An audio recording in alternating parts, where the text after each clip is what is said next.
Are you ready for the best damn radio show on the planet? Man Hour Nation, rise up.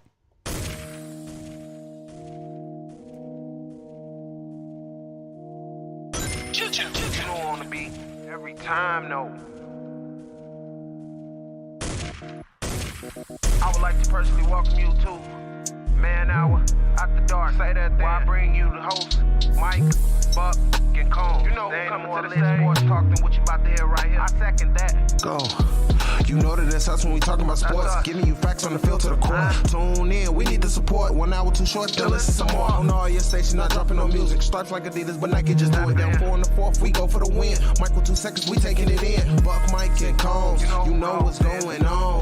Man, now we're After Dark, no LA, we the big spark. No 4th and inches won't cut you short. Got the best talking, it's all sports. Buzzing more than buzz beaters. We coming live all through your speakers, go. And what is up, Man Hour Nation? Michael Buckasha here with the Man Hour. Sure to head over to manhourradio.com. Check out the merchandise page. Check out the blog section as well. We got 2 new blogs dropping here shortly in the next hour or 2. So be sure to head over there. We got a Kansas City Chiefs blog happening and a Green Bay Packers blog dropping as well. So be sure to head over there, check it out, and see what is going on. I can tell you that the Chiefs one is that they're talking about Andy Reid and Patrick Mahomes being the best quarterback coaching duo in the NFL going into 2022. So if you guys have any reservations of like how that is, could possibly not it, let us know, because I'll post that on the Facebook page, on the Twitter, over on YouTube as well. Guys, it's great times over here at manhourradio.com. But today, this wonderful day, mandatory mini camps have officially begun to open, and 12 teams on Tuesday marked the beginning of minicamp for 12 NFL teams. We had the Detroit Lions, the Green Bay Packers, Indianapolis Colts, the Las Vegas Raiders, the Los Angeles Rams. That still sounds kind of weird to roll off the tongue, I'm not gonna lie. Minnesota Vikings, the New England Patriots, New York Football Giants, Pittsburgh Steelers, San Francisco 49ers, Seattle Seahawks, and the Tampa Bay Buccaneers. So as you guys know, the NFL newest collecting a bargaining agreement basically says that they can have one mandatory mini camp during this 3-phase off-season program that happens, this time of year. So there are some notable players that are probably going to be missing it. Aaron Rodgers is probably a pretty good chance that he will actually attend this mini camp, which is a surprise. It gives him a chance to work with some reamped receivers there. Matt Ryan is on a new team, so he definitely is going to be there, working with some of his new plays. It is hot as balls, guys. I got this fan blowing on, so if you hear the fan, I apologize, man. It is hot. But then we had the quarterback competition of Drew Lock and Geno Smith happening, so that is going to be big for Seattle with some much see TV there and whatnot happening over the next few weeks. But then we get down to the San Francisco 49ers. What's up, Drew? I see you, big guy. Glad to see you here. San Francisco 49ers, guys, this is a very interesting team of who is going to show up to minicamp and who isn't. Obviously, Jimmy G probably isn't going to show up. He had surgery in March. The 49ers don't want him there. I don't know even if Jimmy G wants to be there, but let's say Jimmy G does not show up for camp. He is subject to fines, 100%. I see Joey in the chat. What's up, Joey? Joey says it's 95 degrees. Joey, I just got from football camp here because, it is summertime here and football starting to roll up. Our field was 113 degrees out there. 113 degree air temperature 4 feet above the ground. So it is hot. It is hot. It is hot. It is hot. So another notable player that could possibly be missing from 49er camp is Deebo Samuel. As you guys know, Deebo Samuel requested or demanded a trade this offseason before the draft, and that has kind of been swept under the rug. He did not attend OTAs, but he is scheduled to come to minicamp, which is a big surprise to me. So has the Deebo Samuel 49er drama resolved? Who knows? Joey says, where do you coach? I coach at Silver Creek, Joey. I'm the defensive coordinator over there. I am the person that hung a big 0 on Floyd Central last season. See my man Alpha Rob in the chat. What's up, Alpha Rob? The man, the myth, the legend right there, Alpha Rob. But let's get into the topic of today's show. Mr. Terry Macklin himself says he is not going to attend minicamp. He wants some more Benjamins. It's all about the Benjamins, baby, and that's what he wants. He wants more of them. So Terry Macklin, guys, he has definitely kind of really sprung onto the scene the last couple seasons, and many people have him as a top 5, or a top 10, if not a top 5 receiver in the league. So Terry Macklin has said, I'm going to sit out. I want a new contract. I want some more money, yada, yada, yada. Then I sit back in my chair, my nice little gaming chair that my wife got me that I absolutely love. If you guys, well worth the $100. Freaking amazing. It's like kind of cuffed in. It's like one of those 17-point harness or whatever they're called, you know, the racing seats. Anyways, I got to sit back and thinking, and look at all this money that is being thrown around for receivers. Look at it. Devontae Adams got a $100 million deal. Tyreek Hill got a $128 million deal. It's just, what kind of money is Terry Macklin wanting? The Washington Commanders are really not a team that is a wide receiver away. They are a good team. Is Carson Wentz going to be the answer? Who knows? I doubt it. But let's say he is not the answer. Then you have all this $128 million wrapped up on a receiver that can't even get the ball. Like, when we logistically sit back and think about this, at some point, you are going to have to rob Peter to pay Paul. There's only so much money you can spend in an NFL season. So where do you start to cut that money? Because you're getting all these quarterbacks. Pretty much every quarterback that has the next deal up is going to be the next highest paid quarterback, basically what it's looking like. Receivers are going to be the same. Running backs are a dime a dozen. So you basically sign them for their rookie deal, and bada bing, bada boom, they might sign one big deal, but then they're done after that, right? So then you start to think back and look at it. Where are we going to rob money from to pay Paul? And that's going to come down probably to the offensive line. Let's just be flat honest. The offensive line is going to get snipped.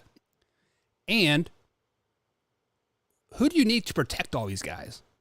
Who do you need to protect the quarterback that can get the receivers the ball? I'll wait.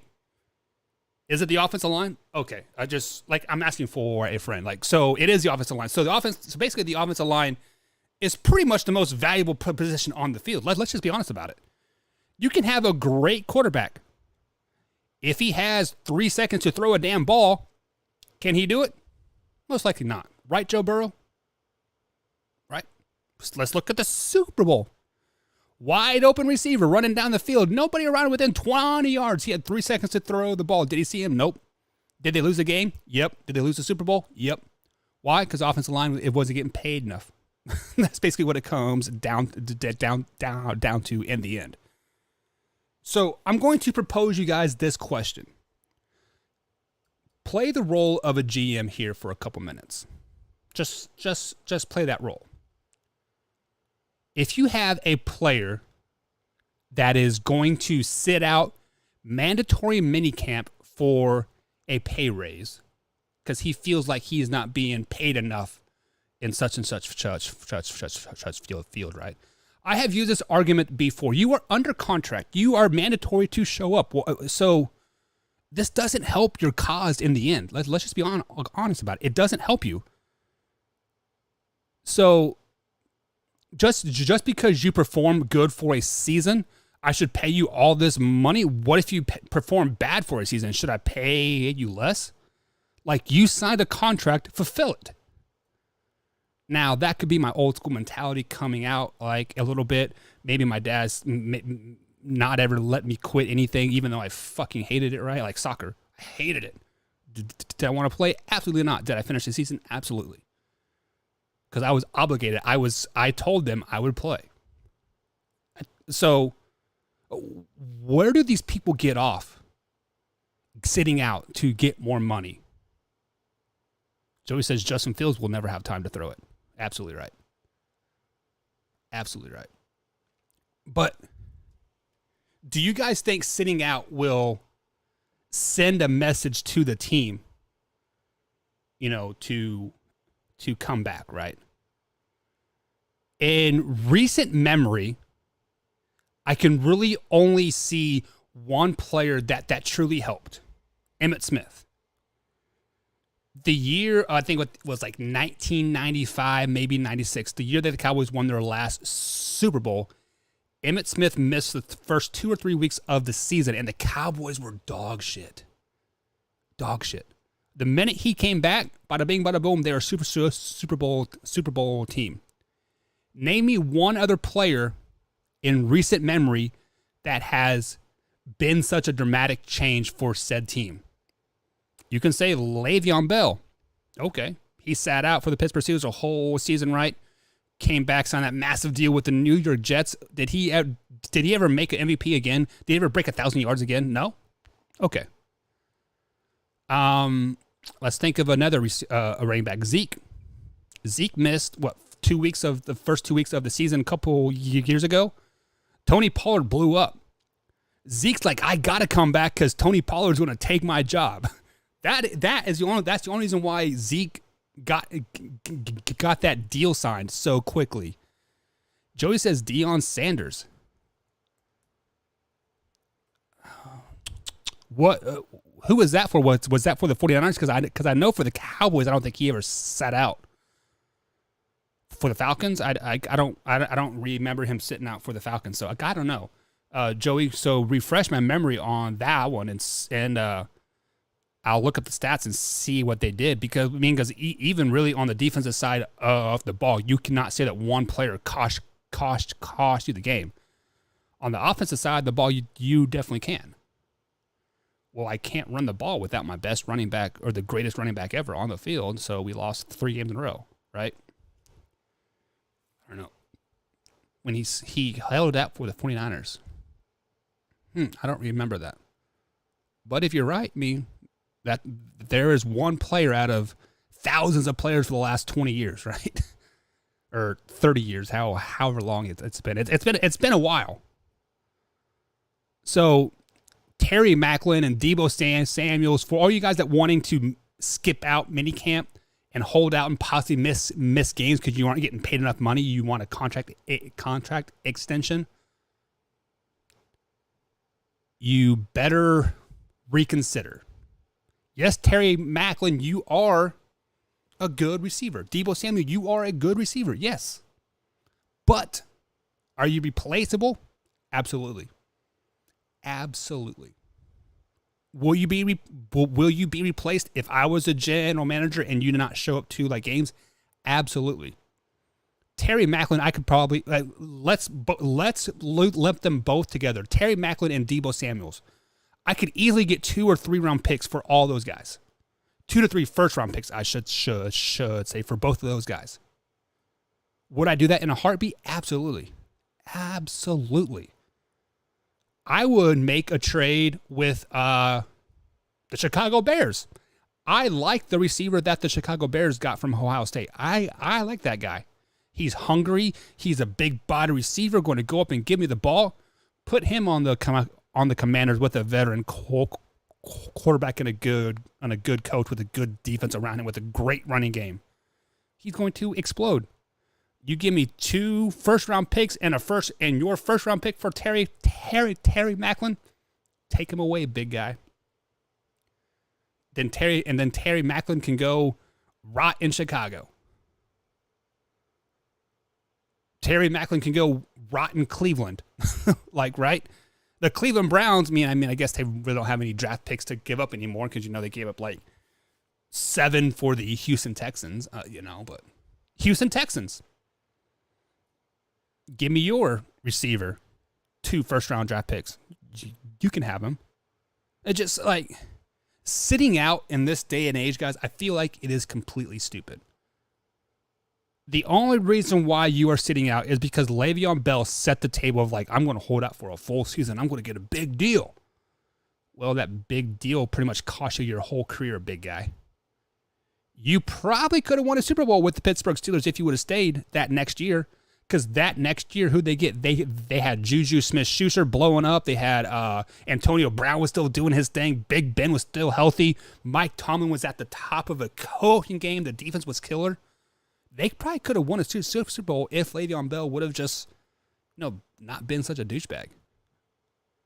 So I am legitimately asking you guys, If Terry Macklin decides to miss all of minicamp, start to miss games because he does not have a contract extension paying him more and more and more, do you trade him?